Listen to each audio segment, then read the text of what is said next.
Assalamualaikum warahmatullahi wabarakatuh.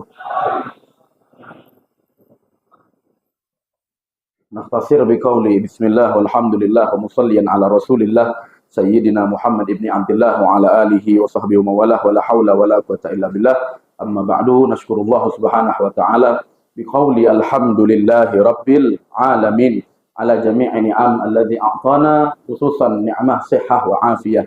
Wa kadzalika nusalli wa nusallim ala sayyidina an-nabiyil a'zam wal mukarram wa huwa nabiyuna Muhammad sallallahu alaihi wa ala alihi wa sahbihi wa sallam. Wa nas'alullah subhanahu wa ta'ala ay yuballigh salamana ila nabiyyina wa hatta nastati' najlib syafa'atahul uzma fi yaumil qiyamah. Amin amin ya rabbal alamin. Wasil bil Arabiyah wala Indonesia. Ini bapak-bapak udah jago bahasa Arab nih. Tengok MC-nya, saya dengar bahasa Arab, sur saya. Jadi awak kira mak FKSMM dah. Ini rihlahnya ke Barus apa ke Arab nih? Oh, ke Barus. Nah, tengok udah. Jadi kita singkat aja kajian hari ini. Para orang tua kami, para tokoh agama, tokoh masyarakat, semuanya yang hadir, yang insya Allah pada subuh kali ini kita semuanya adalah orang-orang yang dimuliakan oleh Allah Subhanahu wa Ta'ala. Kita berharap kepada Allah dengan berkah mengaji pada subuh kali ini, jikalau ada yang sakit di antara kita, semoga Allah sembuhkan. Yang punya kesulitan ekonomi, Allah lapangkan. Yang punya banyak hajat, Allah kabulkan. Ala hadhihi niyah wa ala kulli niyatin salihah wa husnil khatimah. Al-Fatihah. A'udzu billahi minasy syaithanir rajim. Bismillahirrahmanirrahim. Alhamdulillahi rabbil alamin. Ar-Rahmanir Rahim. Maliki yaumiddin. Iyyaka na'budu wa iyyaka nasta'in. Ihdinas siratal mustaqim. Siratal ladzina an'amta 'alaihim ghairil maghdubi 'alaihim waladdallin. Rabbighfirli wa liwalidayya. Oke. Ada pertanyaan begini, Ustadz, sebenarnya kerja ini dalam Islam itu perkara mulia atau tidak? Banyak pertanyaan ditanyakan kepada kita demikian. Saya tanya balik, kenapa kau nanya kayak gitu? Gini loh Ustadz, aku kemarin disuruh bosku pula kerja lembur. Nah, capek aku pulang jam 2 malam. Kemudian istirahatlah aku, habis sholat subuh, tidur lagi. Sehingga yang penting aku udah sholat subuh Ustaz. Sehingga waktu itu tak bisalah aku hadir kajian. Nah cuman Ustaz, begitu aku tak datang, kawan-kawan nelpon bang, Waalaikumsalam, abang di mana? Di rumah. Kenapa tak hadir tadi? Minta maaf, capek kali aku. Kenapa? Malam tadi lembur disuruh bosku. Abang ini asik duniawi aja yang dicari. Jadi aku sakit hati Ustadz. Masa aku kerja kayak gitu, pontang-panting demi anak keluargaku, masa dibilang fokus nyari duniawi? Cuman itu aja Bapak curhat. Enggak Ustadz, ku tengok tambah lagi semalam ada video oknum tokoh agama. Taulah Bapak videonya tuh ya, yang datang penjual teh. Ya. Kita nggak pengen bahas oknumnya, udah. Saya nggak pengen bahas oknum Gusnya tadi. Ya, cuman itu cemana itu Ustaz? Kok demikian? Oke, kita bahas 2 poin. 1, bagaimana kerja dalam Islam. 2, bagaimana sosok Rasulullah dulu kalau ketemu dengan orang yang mohon maaf ya ada aib atau orang rendah. Bagaimana dulu Nabi? Pertama, dalam Islam, kerja itu gimana sih? Hadisnya riwayat Imam Tobroni. Riwayat siapa tadi? Imam Tobroni. Apa itu? Ada seorang sahabat suruh jualan, semangatnya tinggi. Suruh jualan semangat. Tapi begitu suruh jihad, lembek. Inilah dilaporkan kepada Nabi. Ya contoh mungkin kalau di kita sekarang, suruh jualan pagi sampai siang, pajak kampung lalang. Nah, siang sampai sore, carinya pekanan, dapat didorong gelap. Belum lagi malam, ke pasar malam Binjai dia sana. Suruh jualan, semangat. Begitu suruh ngaji, ngantuk. Nah, Model kayak gini dilaporkan kepada Nabi. Kira-kira Nabi begitu dapat laporan, Nabi bela yang ngelapor atau Nabi bela si pedagang ini? Apakah Nabi katakan, yo yang benar itu harusnya jihad, bukan jualan? Apakah Nabi bilang begitu? Apa Nabi katakan, lau kharaja an yas'a li nafaqati waladihi. Kalau dia tadi keluar dari rumahnya, berangkat nyari rezeki, tujuannya untuk apa? Untuk ngasih nafkah anak-anaknya. Contoh, oh kenapa kerja? Ya nyari duit lah bang. Untuk apa duitnya? Anakku ada 4. Yang pertama udah usia 5 tahun, mau masuk sekolah. Siapa yang bayarnya? Nah, yang kedua barulah dia ini mau masuk TK. Siapa yang bayarnya juga uang bulanannya? Yang 3, 4 masih kecil. Siapa yang bayar pokoknya? Jadi aku nyari duit untuk nafkah anak dan istriku, kata Nabi. Fahuwa fi sabilillah. Dia hitungannya jihad di jalan Allah. Siapa yang bilang ini? Nabi. Maka cak kita tengok bapak yang jualan itu. Ya, yang jualan. Yang dijualnya tadi, ya, yang bapak jualan itu, yang dibilang goblok itu. Yang dijualnya barang halal apa haram? Halal, ST halal kan? Kalau yang dijualnya mohon maaf tadi babi, cocok dibilang goblok. Halal yang dijualnya. Baru kita tanya, bapak jualan untuk siapa? Ya untuk anak-anakku lah nyari duitnya. Oh ya sudah, kalau begitu tepat. Ustadz gini Ustadz, misalkan dia bukan untuk anaknya, karena belum kawin. Jadi untuk siapa? Untuk orang tuanya. Ya, untuk jaga orang tuanya, mungkin ngasih bayar BPJS-nya. Cemana model-model kayak gitu. Nabi pun mengatakan lau kharaja an yas'a, andai kata dia berangkat kerja nyari rezeki, tujuannya untuk apa? Liyahfadha, untuk jaga kedua orang tuanya, syaikhaini kabiraini, yang udah sepuh. Kok kenapa nyari duit? Bang, aku ini anak pertama, adik-adikku masih kecil. Ya udah, kan ada ayahmu. Ayahku udah nggak bisa kerja lagi. Jatuh dia dari loteng, patah. Nah, emakku ya udahlah cuman cuci baju. Karena ayahku tak bisa kerja lagi, jadi aku yang banteng tulang untuk bayar BPJS dia, untuk jaga orang tuaku. Kata Nabi, fahuwa fi sabilillah. Dia hitungannya juga lagi jihad di jalan Allah. Ustaz gini Ustaz, dia bukan untuk anak, belum kawin. Jadi untuk orang tua, bukan juga. Jadi untuk siapa? Untuk dirinya sendiri. Nabi katakan, andai kata dia berangkat kerja, tujuannya untuk apa? Ya'ifuha, supaya jaga dirinya dari harta yang haram. Fahuwa fi sabilillah. Dia juga hitungannya jihad di jalan Allah. Contoh, kau kerja apa? Kerja kernet om. Berapa gajimu sehari? Cuma 60.000. Ih, miskin gak nih kau? Bodoh. Gara-gara itu nggak kerja lagi dia. Dah, colongnya semen, colongnya atap masjid. Mana lebih bagus? Lebih bagus kerja, maka hati-hati.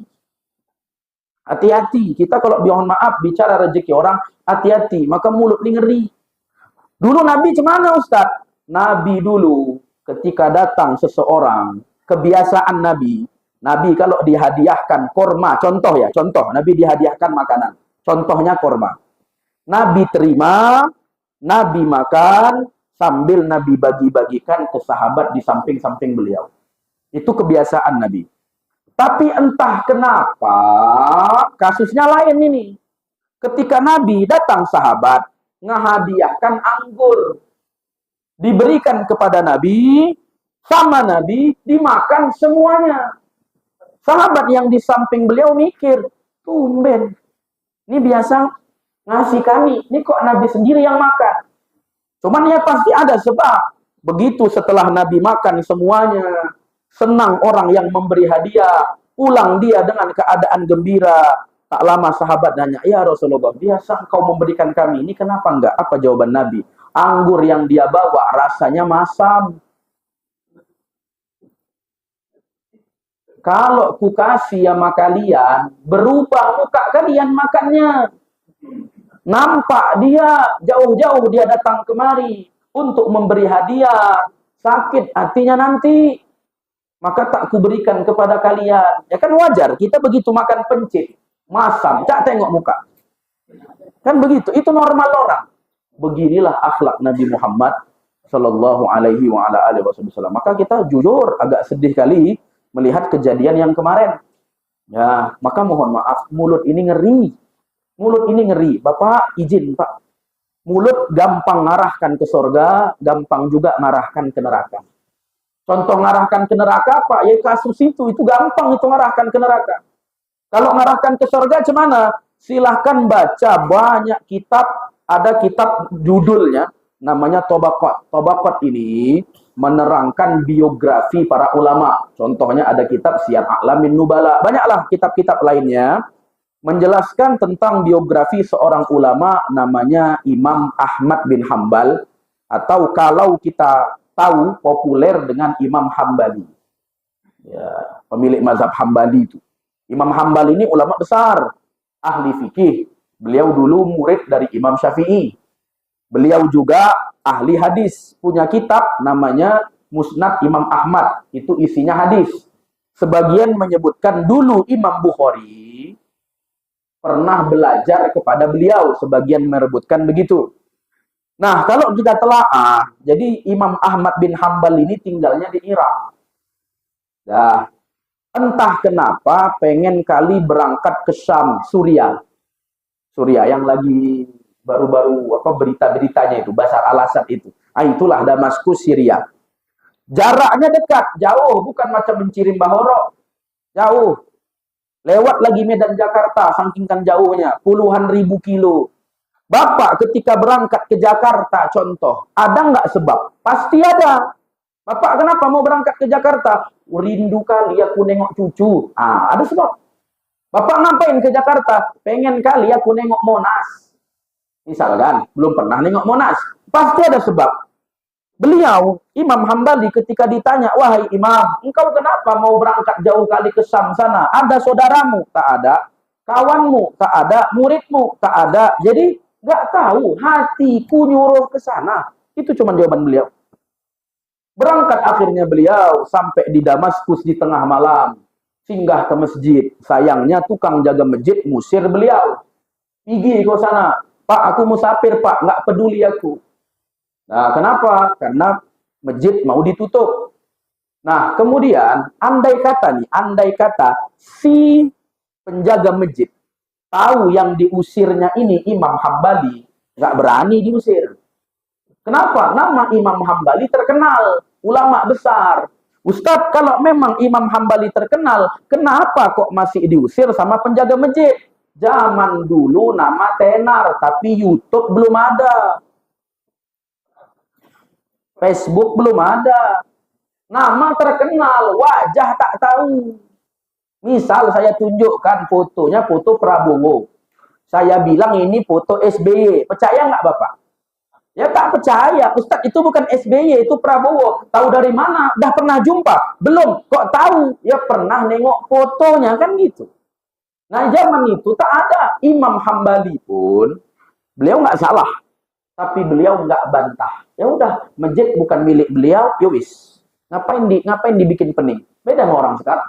Ada anak muda ngelawan arah. Diingatkan, Dek, kau jangan ngelawan arah, nggak boleh itu, bahaya. Apa kata dia? Apa kau nasihati aku? Bapakku TNI. Bapakku PNS. Apa urusan sama bapakmu? Kalau salah dinasihati, yang mbok yang nerima. Begitu loh. Ini Imam Ahmad bin Hambal mengajarkan kepada kita. Lalu bagaimana setelah itu kemudian beliau di malam hari tanpa arah, Allah Subhanahu wa taala pertemukan beliau dengan tukang penjual roti. Tukang jual roti. Tanya sama tukang roti ini, "Bapak dari mana?" "Dari Irak." "Jauh kali, ada saudara?" "Tak ada." "Tempat menginap?" "Tak ada." Jadi, ya tak ada. "Yuk Pak, istirahatlah di rumahku." Dibawalah Imam Hambali istirahat di rumah si bapak ini. Nah, cuman gini ya, normalnya orang, bapak lah sekarang. Kalau bapak ditawarkan tidur di rumah orang yang baru bapak kenal dia ini tadi, disuruh istirahat di rumah dia. Kira-kira nyaman apa enggak? Ya enggak nyaman, bukan rumah kita. Baru kita kenal, bukan rumah kita, kan gitu. Enggak nyaman. Takutnya begitu kita tidur, ngorok pula, besar suaranya tadi, malu sama yang punya rumah. Atau misalkan masuk kamar mandinya, besar pula suara kentut kita. Terdengar sama dia, malu sama yang punya rumah. Atau bukan suara kentut, begitu kita masuk kamar mandinya, kita pakai, busuk pula jadi kamar mandi tadi. Kita keluar, masuk pula dia. Datang dia, goyang-goyangkannya pintunya. Nah, ini nunjukkan baunya, na'udzubillah, ini di dalam. Apa yang terjadi? Malu kan gitu normalnya orang. Normalnya orang pasti demikian. Cuman memang ada tempat, bukan punya kita. Tapi tidur di situ enak. Mana itu? Dua, masjid sama majelis taklim. Masjid ini ada punya kita. Bukan, tapi tidur di situ enak. Saya datang kawan saya, Waalaikumsalam. Ustaz, tolonglah ruqyahkan ini. Kenapa? Ponaanku Ustaz, insomnia dia. Apa insomnia tuh? Nggak bisa tidur. Oh, jadi bacakan aja air dini biar dia bisa tidur. Oh, gampang, nggak payah pakai ruqyah, bacakan air. Bawakan aja ngaji ke masjid, kajian subuh. Belum 10 menit ustaznya ceramah, udah tidur dia tuh. Ini untung nih nggak ada AC nih. Sempat ada, ya. Ustaz nih nyindir, awak nggak nyindir, cuma nyinggung aja. Nggak jago saya nyindir. Nah, begitu normalnya orang ya. Imam Hambali yang tak bisa tidur, beliau mendengar begini. Si tukang roti ini lagi masak, ya, lagi kerja jualan, lagi ngadu adonan, ngukusnya, bibirnya sambil basah baca istighfar. Imam Hambali mikir, ini orang kalau ngamalkan sesuatu, pasti ada keutamaan yang Allah berikan untuk dia. Pasti ada itu. Besok paginya Imam Hambali mau pamit. Sebelum pamit, beliau pun nanya, Pak, makasih banyak Pak, udah ngasih tempat untukku. Sebelum pamit, aku mau izin Pak, mau nanya. Tadi malam, Bapak lagi kerja. Ku dengar Bapak sambil kerja, sambil beristighfar kepada Allah. Pertanyaanku satu Pak, apa untungnya Bapak baca itu? Itu pertanyaan beliau. Apa untungnya? Buahnya apa Bapak baca istighfar sambil kerja? Bapak ini pun bilang, aku ngamalkan ini udah puluhan tahun. Sambil kerja, sambil baca istighfar. Kalau ditanya, apa buahnya? Seluruh doaku Allah kabulkan. Seluruh doaku Allah kabulkan. Bahkan, aku belum minta, belum berdoa lagi. Cuman masih terbesit di hati. Pengen ini, udah Allah kabulkan itu. Cuman memang ada satu doa dari dulu ku minta belum Allah kabulkan, tinggal satu doa ini aja. Aku berharap sebelum meninggal nanti bisa kuda kabul doa ini. Jadi seluruh doa Bapak dikabulkan Allah, iya. Cuman satu yang belum, iya. Sebelum wafat Bapak pengen kali itu kabul, iya. Apa itu Pak? Aku sebelum wafat pengen jumpa ulama namanya Imam Ahmad bin Hambal. Seketika terdiam Imam Hambali. Kenapa? Akhirnya tahu. Apa sebab hatinya nyuruh ke sana? Ternyata agar dipertemukan Allah dengan bapak penjual roti tadi. Kemudian tak lama Imam Hambali pun menangis, lalu berkata, Pak, Hambali itu aku. Bapak itu pun menangis, memeluk. Dalam tambahan riwayat disebutkan, tak lama bapak itu pun wafat. Kenapa? Seluruh doanya. Tadi kan kurang satu tuh. Jumpa Imam Hambali. Udah kena. Udah dapat. Maka selesai. Pertanyaannya begini simpel. Apa yang bisa kita ambil pelajarannya? Gampangnya begini. Bapak itu tadi baca istighfar. Di masjid. Istiqlal sana. Bukan. Musola. Bukan. Pesantren. Bukan. Di mana? Di rumah. Di dapur. Lagi ngapain di dapurnya? Tahajud. Bukan. Habis baca Quran. Bukan. Lagi ngapain? Lagi kerja buat roti. Sambil baca istighfar kan gitu. Pertanyaan kita sekarang, kalau buat roti, yang kerja tangan apa mulut? Tangan. Maka mulutnya dipakai istighfar. Amalan kayak gini, baca zikir sambil rutinitas, amalan kayak gini, ini amalan susah apa amalan mudah? Pertanyaan berikutnya, udahkah kita amalkan? Mohon maaf, yakin saya banyak kita dikasih amalan, Pak. Suruh baca ini, baca itu, baca ini, baca itu. Saya nggak bilang, Pak, baca istighfar 100 kali. Mentok hari ini kita baca, besok pray. Ya, nanti pas bulan Maulid, pasti bulan Rajab bentar lagi. Ini banyak para ulama nganjurkan istighfar. Nanti Sya'ban dianjurkan kita baca selawat. Paling cuman mentok 3 hari, selesai. Ada kok amalan. Yang ternyata ya Allah mudah dikerjakan, boleh sambil Bapak kerja. Saya waktu itu dihidangkan sama orang kuah sop. Ya sop lah. Begitu saya cicip kuahnya, ini rasanya kok asin, cuma ada campur pahitnya. Saya tanya, ini bini Bapak yang bikin? Iya. Begitu saya tengok CCTV, ternyata bini Bapak itu tadi lagi masak sop, cuman asinnya bukan karena garam, karena air ludah. Sambil masak, sambil merepeti lakinya. Keluarlah muncrat ludah itu tadi, makanya begitu kita rasakan, kok ada rasa asin dan pahitnya. Awak belum ada nyoba nih tehnya nih.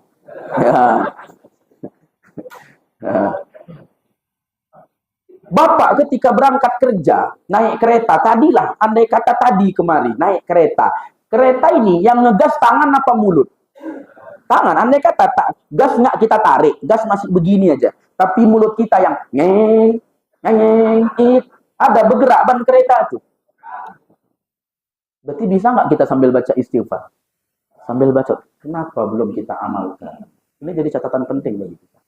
Maka mohon maaf, mulut gampang diarahkan ke surga, tapi satu sisi gampang juga diarahkan ke neraka. Oke, terakhir masalah tentang, ini dulu udah pernah saya jelaskan, cuman ini kita untuk ingatkan lagi, kalender Masehi ini kan bukan milik kalender kita ya. Dan kalau Bapak telaah sejarahnya dulu, waktu kalender ini diadakan, tiap awal Januari itu, perayaan awal tahun, dulu dipakai sesajen penyembahan dewa. Karena Masehi ini dibuat oleh orang-orang pagan.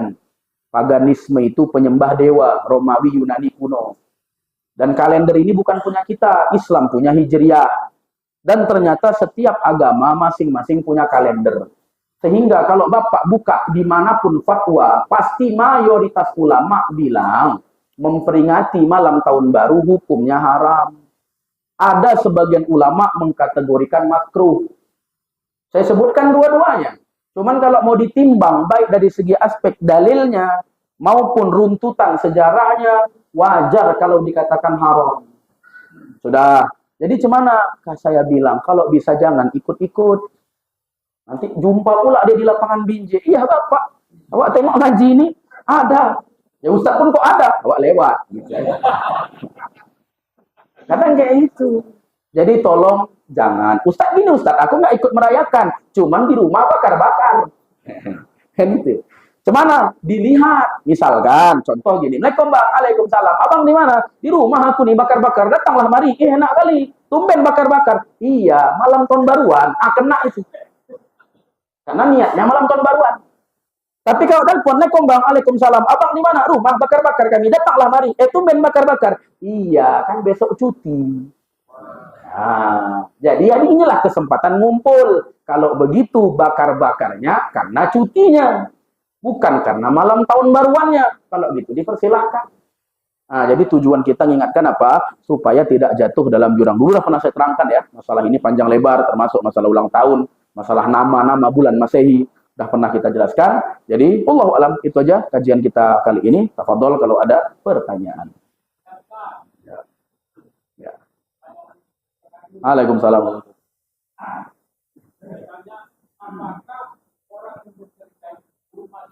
Bagaimana dia kerja tapi nggak sholat, apakah dia terhitung sabilillah? Kita pisahkan dulu. Pak, Bapak pernah nggak mendengar ceramah seolah-olah orang yang sibuk urusan kerja itu rendah di mata agama? Sering itu dikatakan para ustaz. Mohon maaf, agama tidak melarang Bapak mengumpulkan duit dari ujung timur sampai ujung barat. Agama nggak melarang. Ya. Yang agama pengenkan, Bapak dikasih kewajiban. Apa itu? Kewajiban dari Allah laksanakan, ini tugas. Larangan dari Allah tinggalkan, itu aja selesai. Mau bapak banting tulang, sampai patah tulang sekalipun demi nyari duit, ngumpulkan segunung, sinabung sana, nggak ada masalah. Yang penting dua, wajib laksanakan, larangan tinggalkan. Itu aja. Kenapa? Nabi punya sahabat, menantu, terkaya termasuk. Siapa itu? Sayyidina Utsman. Ada Nabi celah beliau? Nggak ada. Nabi punya sahabat terkaya nomor 1 sekota Madinah. Abdurrahman bin Auf. Ada Nabi hina dia?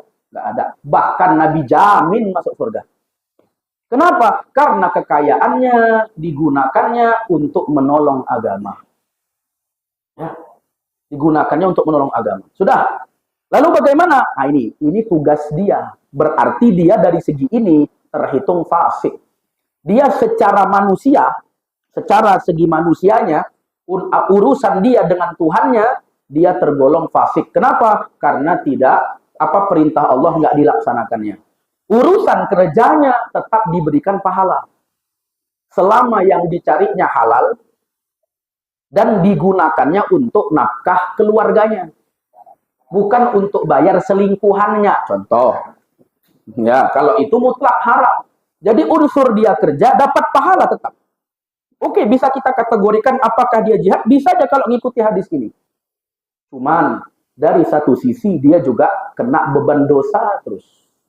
Jadi kita pisahkan mana urusan dia ibadah dengan Allah, mana pada posisi dia kerja. Nah itu dia. Nah kita kalau jumpa orang kayak gitu, ini lahan dakwah kita ini. Kalau jumpa, ajak dia untuk mulai berbenah, mulai berubah. Itu lahan dakwah kita. Jangan pula mohon maaf kita hina. Kau kerja sholat enggak? Mohon maaf jangan begitu.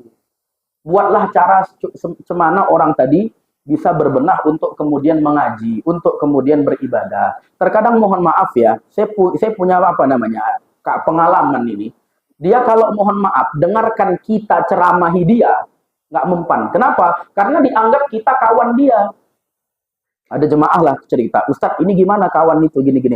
Oh gampang, coach selama ini cemana? Ya aku nasihati dia untuk ini, sholat segala macam. Cuman nggak mempan. Yang nggak mempan, kenapa? Karena kita kawan dia. Namanya kawan, apa kata dia? Alah bang, nggak usah sok-sok nasihatiku, sholat lah bang. Kan dulu abang yang ngajak aku main judi. Ingat yang 20 tahun lalu? Ya, pajak kampung lalang itu. Kan abang dulu yang ngajak. Kayak gitu pasti. Dia mandang masa lalu kita. Cara gampangnya, udah bawa aja. Yuklah yuk. Entah bawa ajak dia ngopi atau apa. Di situ mana tahu ada tuan guru, ada ulama. Ya sambil di situ. Baru nanti kemudian disisipi satu persatu. Dia terkadang mendengarkan nasihat orang yang mungkin dihormatinya, dia lebih menerima. Di situ terkadang berubahnya seseorang. Begitu itu di antara cara. Jadi kalau pertanyaannya demikian, jawabannya kita pisahkan mana urusan fasiknya dia karena tak ibadah, sama satunya lagi urusan kerjanya dia terhitung pahala. Sudah. Baru tentang masuk, Ustadz gimana kajian begini? Karena malam tahun baru bukan perayaan kita, maka hendaknya jangan kita ikuti. Lalu Ustadz, apa yang harus kulakukan malam tahun baru? Ibadah. Apa untungnya ibadah malam tahun baru? Apa untungnya? Nah, gini, simpelnya demikian. Gini, kenapa subuh itu ranking 1 di sholat 5 waktu? Kenapa tahajud ranking 1 di sholat-sholat sunnah? Karena 2 sholat ini dikerjakan di saat orang lalai. Orang lagi tidur, bapak sholat. Orang lagi lalai, bapak ibadah. Pahalanya besar. Kenapa? Orang lagi lupa kepada Allah, bapak beribadah. Baru kita kiaskan di malam tahun baru, banyak nggak yang lalai kepada Allah? Banyak. Lalu ketika bapak ibadah, maka di situ besar pahalanya. Cuman kan gini, kita kalau ibadah sendiri, ada sanggup lama-lama kali? Mana ada? Ya. Kalau dengarkan ceramah sendiri, nengok YouTube, mentok 10 menit. Begitu keluar setelan sinetron atau bola, tutup tuh. Ya, tutup tuh. Jadi gimana? Kalau kita rame-rame, terkadang lebih nyaman. Makanya dibuatlah di beberapa masjid ada ngadakan contoh zikir atau selawatan malam tahun baru. Tujuannya apa? Supaya orang-orang gak ikut malam tahun baruan. Ustadz gini Ustadz, ada pula kelompok seberang bilangnya itu haram, bahkan dosa. Kata dia sama. Di mana samanya? Ya yang non muslim di gerejanya mengadakan. kita di masjid. Kan sama ini segi waktunya. Nah, begini loh. Kenapa kok kita katakan beda? Pertanyaannya simple. Apakah non-muslim di gereja sana baca astagfirullah? Baca subhanallah? Kan tidak. Kalau begitu di mana samakannya? Ustaz, tapi hadisnya bilang man tasyabbaha biqaumin fahuwa minhum. Siapa yang serupa dengan suatu kaum maka dia bagiannya. Serupa itu bentuknya apa? Serupa itu bentuknya apa? Bukan karena masalah duduk. Mohon maaf, kita sama-sama duduk di warung kopi. Ya, yang satu tadi main judi, belah sana ada di ujung. Dia main catur berdua sama kawannya, dia main judi. Kita di seberang sini ngobrol bisnis. Apakah kita dikatakan sama macam dia? Tidak. Kenapa? Kegiatannya berbeda. Kecuali hadis itu sebenarnya diarahkan begini, ada kumpulan main judi. Bapak datang cuma nengok. Ya, walaupun bapak nengok tok, nggak ikut main, itu juga dikategorikan dosa. Itulah sebab hadis itu asbabul wurudnya ada. Misal bapak pulang dari kajian ini, ya, kan itu, lewat tempat kawan, bang singgah. 5 orang ternyata mereka lagi main, bapak masih pakai peci, bang nggak ikut main, dah tobat aku, ya, dah tapi aku duduk sini aja, itu kena itu, ya, duduk, lama-lama, ada 5.000, bisa main, bisa, nggak apa-apa lah, nanti istighfar aku, terus yang kayak gitu, jadi hadis itu arah sana. Contoh kedua ketika puasa Asyura 10 Muharram, kan Nabi ketemu dengan orang Yahudi di Madinah. Nabi tanya, kenapa kalian puasa? Ya Rasulullah, kami berpuasa sebab dulu Muhammad, kami dulu puasa sebab hari ini Allah selamatkan Musa dari kejaran Firaun. Kata Nabi apa? Kami lebih pantas untuk berpuasa demi Musa. Apa yang terjadi? Sama nggak puasa?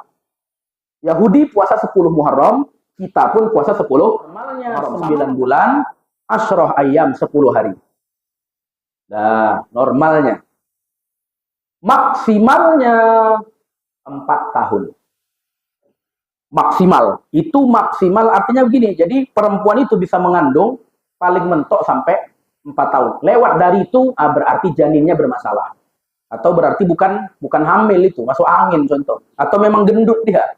Ya, cuman pura-pura ngakunya hamil, anggaplah begitu. Imam Syafi'i yang saya dapati tidak 4 tahun. 2 tahun. Ya, bukan 4 tahun. Jadi kalau mungkin ya, yang saya tahu sampai hari ini, itu menerangkan batas maksimal. Tapi kalau Imam Syafi'i memang dikandung selama 2 tahun. Nah, ternyata kalau kita telaah secarahnya itu dijelaskan. Ternyata semakin lama bayi itu dalam kandungan, itu semakin cerdas. Itu memang, dan itu diteliti oleh salah satu ilmuwan dari Barat. Ya, jadi dalam Islam cocok, ternyata di Barat pun demikian. Mohon maaf, orang sekarang nggak pakai itu. Apa orang sekarang? Usia anak baru 8 bulan.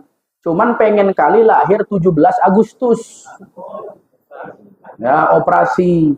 Nah, baru kita bertanya, bagaimana mengoperasi janin yang sejatinya dia belum pantas untuk keluar. Misalkan air ketuban belum pecah.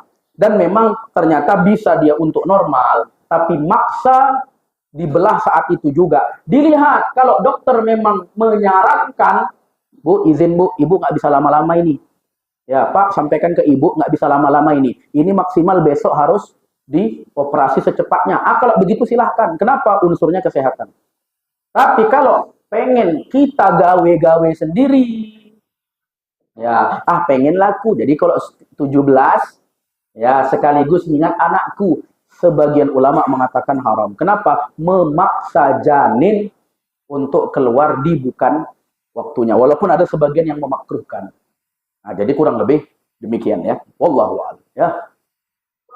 Ya. Ini dulu ya. Waalaikumsalam warahmatullahi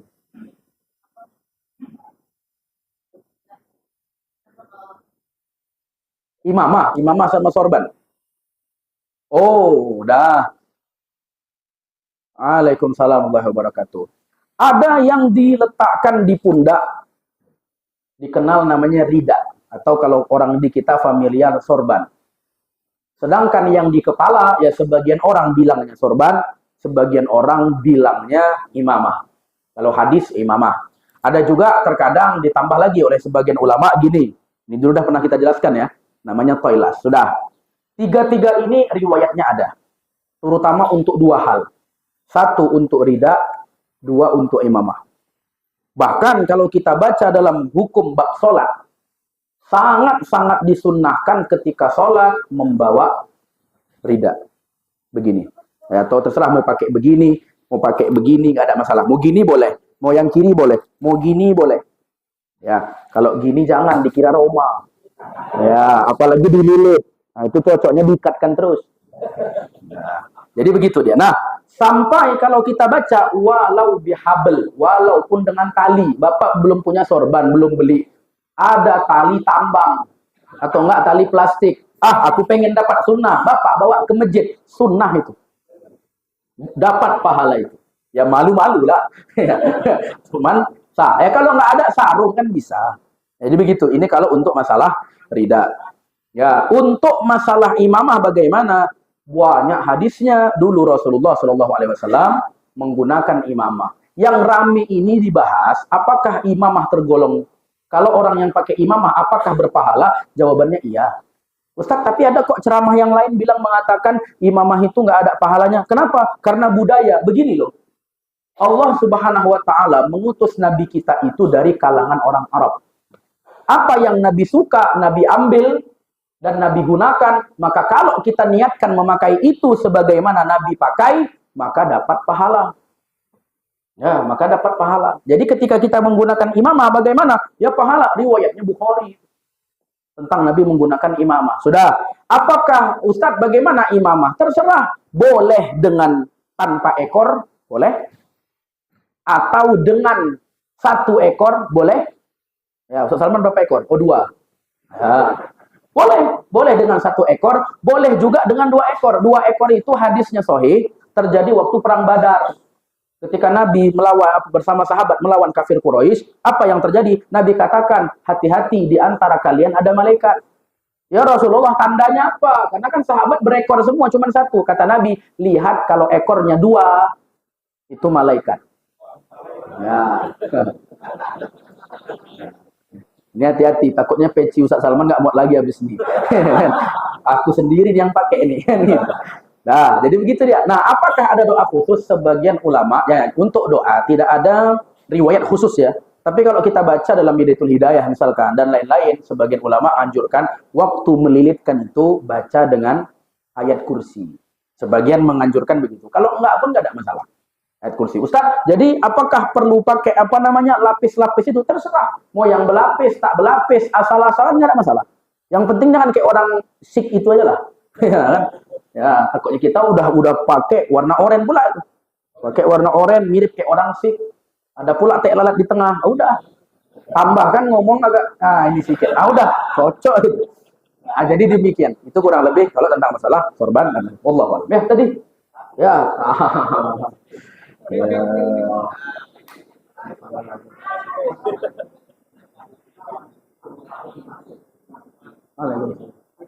Orang yang ditanya perihal mungkin atasannya korupsi, bagaimana hendaknya dia? Apakah mengutarakan? Kalau dia utarakannya takutnya membongkar aib atau bagaimana? Gini, berarti kita katakan Udin ya eleman yang korupsi ya.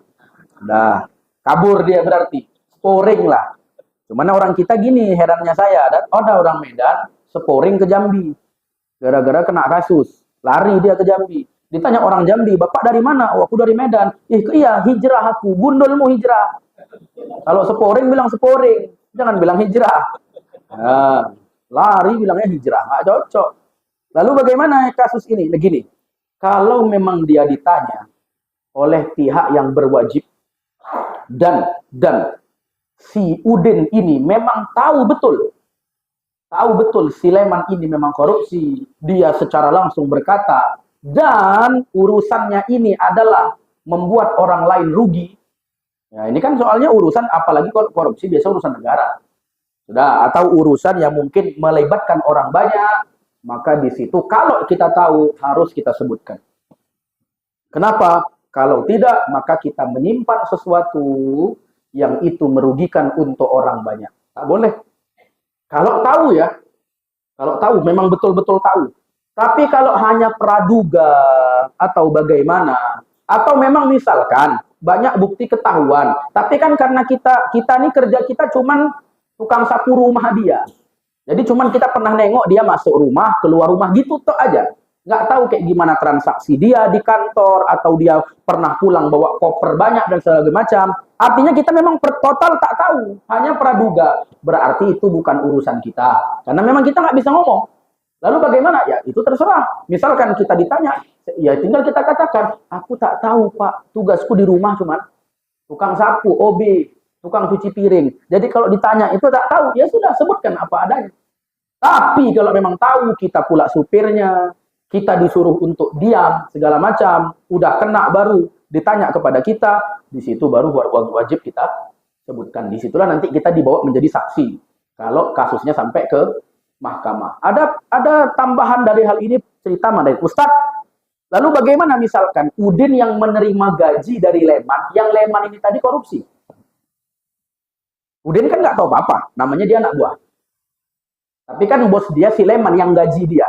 Bersamaan Leman dapat harta dari hasil korupsi. Begini, kalau memang dia memiliki usaha atau memiliki harta yang halal, begitu ya, harta yang halal, maka yakinilah rezeki yang kita dapat dari usaha dia yang halal, bukan yang haram. Itu aja. Misalkan dia kan kerja di kantor, gajinya 10 juta. Cuman memang dia pernah ketangkep korupsi 500 juta. Tapi kan gaji bulanannya tetap ada. Yakinilah gaji yang diberikan ke kita dari gajinya yang halal, bukan karena korupsinya. Selama kita belum melihat praktek itu di depan mata, keharaman dia, maka kita masih diberikan itu untuk berkeyakinan ini dari harta yang halal. Makanya ada kaidah fikih, sesuatu yang zohirnya halal, fala tabahasu anha, jangan dikorek-korek.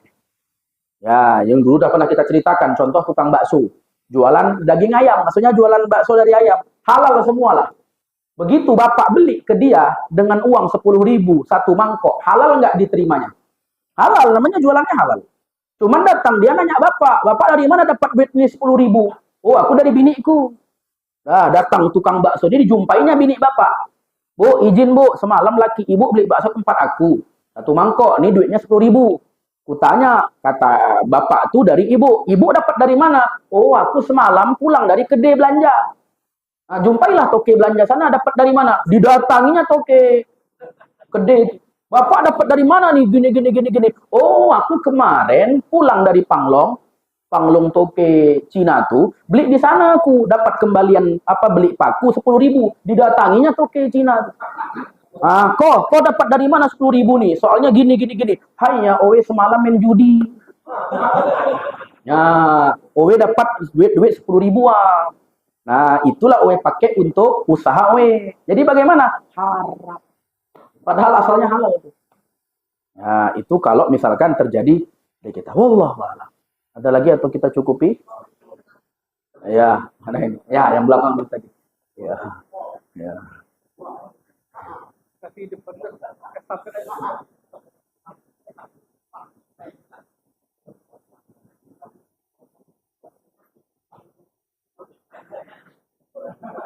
Yang mohon maaf, dia berzina dengan seorang laki-laki sebelum akad, lalu bagaimana kalau zina itu berbuah anak, walaupun selangnya cuma 1 bulan? Ya, aduh kami kayak gitu cuma sebulan yang lalu loh, cuman jadi janin, walaupun mereka menikah, tetap anak yang pertama itu dikatakan anak di luar nikah.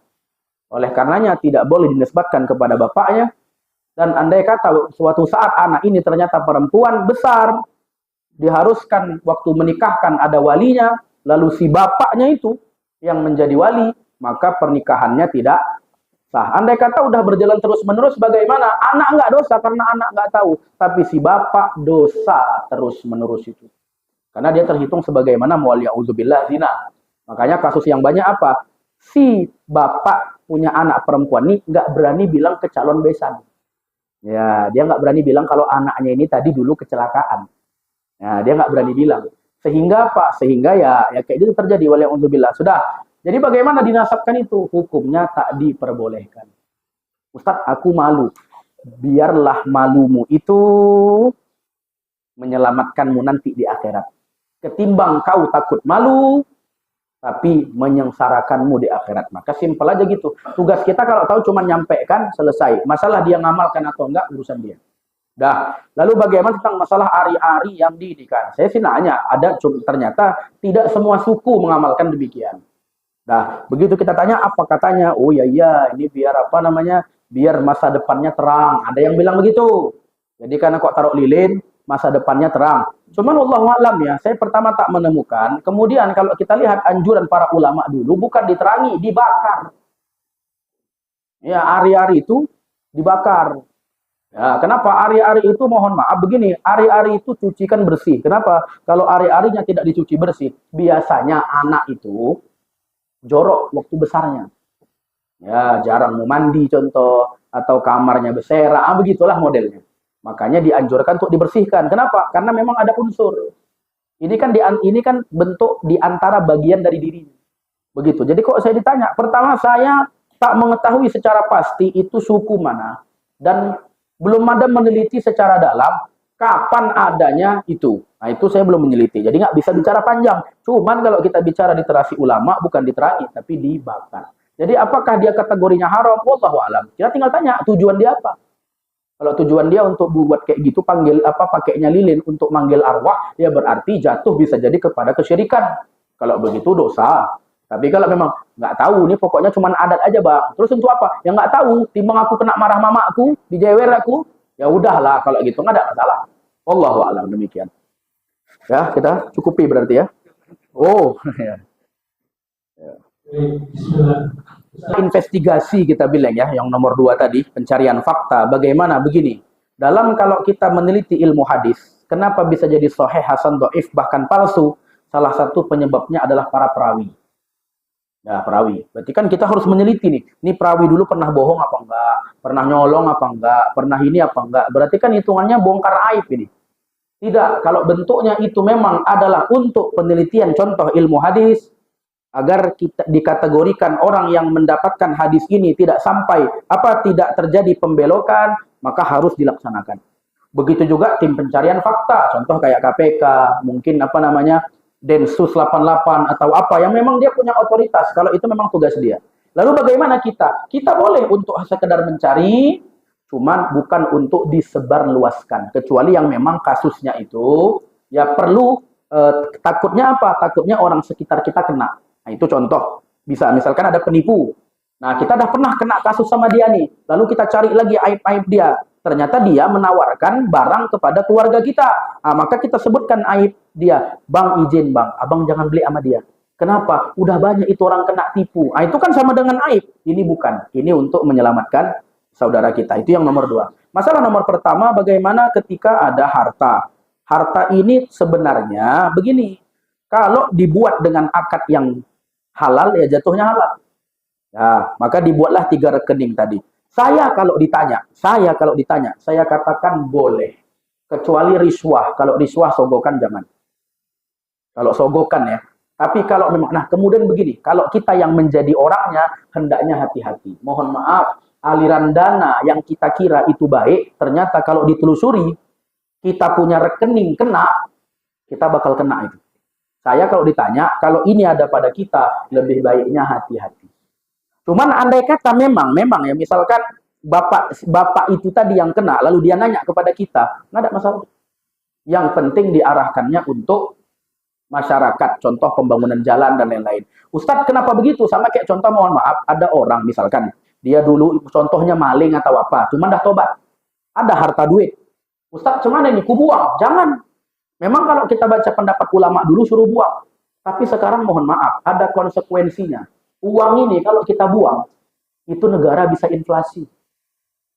Ya udah, ini bagaimana? Arahkan saja kayak contoh pembangunan WC, jalan. Itu nanti bisa kita temukan literaturnya. Wallahu a'lam, mungkin nanti di pertemuan berikutnya bisa kita jelaskan masalah mungkin bagaimana harta-harta ini sama yang terjadi pada unsur kayak di politik, termasuk kayak mau pemilu besok nyoblos, sebar-sebarkan. Itu nanti bisa kita bahas dan bagaimana hukum menerimanya. Wallahu a'lam. Moga-moga kajian kita pada subuh kali ini bermanfaat. A'udzubillahi minasyaitonirrajim. Bismillahirrahmanirrahim. Alhamdulillahirabbil alamin.